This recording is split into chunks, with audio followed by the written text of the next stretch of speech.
D'ailleurs, le digital est formidable parce que le digital a complètement ringardisé les formations théoriques. Parce qu'après tout, pourquoi venir en salle si c'est pour écouter quelqu'un qui parle pendant toute la journée? Et on est maintenant passé sur des formations dans lesquelles on veut de l'apprentissage et du transfert. Et la solution logique, c'est de se dire, on va s'appuyer sur des experts externes qui vont amener leurs compétences extérieures, mais aussi s'appuyer sur des experts internes. D'où le fait que moi, j'ai vu apparaître ces dernières années, de plus en plus, on va s'appuyer sur des experts du métier, sur des experts du sujet, parce que c'est le meilleur moyen pour que ça soit efficace. Alors, c'est logique, mais quelquefois, ce n'est pas suffisant.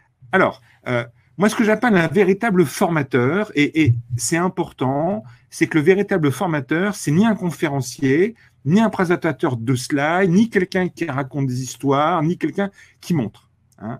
Alors, d'après vous, je vous propose de prendre quelques secondes pour me dire dans le chat, pour vous, c'est quoi un véritable formateur? Donc, je vous laisse quelques secondes. Alors, attention, un formateur peut par moment faire une conférence, avoir une séquence de conférences. C'est ce que je vais faire pendant ce webinaire. Mais pour vous, c'est quoi un véritable formateur? Donc, je vois un leader, il fait du feedback pédagogique, il guide les apprenants, il accompagne, il engage. Coach, il accompagne. Voilà, je regarde, passeur d'expérience, de connaissances. Il crée de la réflexion. Voilà, le principe réflexif. Un point d'accès, effectivement, il peut être un point d'accès, il conduit, il est facilitateur.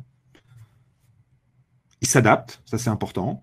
Enfin, tout est important, il met en place des conditions d'apprentissage. Absolument. Hein, donc, vous pouvez continuer à écrire parce que ce qui est intéressant, c'est qu'il transmet. Et on est bien d'en transmettre, ce n'est pas ce que l'on dit qui est important, c'est ce qui reste, hein, qui est différent de présenter. Il aide à apprendre, donc il doit effectivement s'adapter.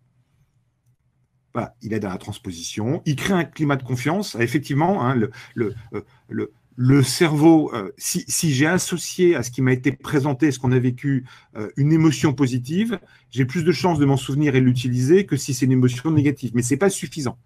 Il construit des compétences et en partant de ce qui existe. Donc, on voit bien que le véritable formateur doit avoir plusieurs cordes à son arc.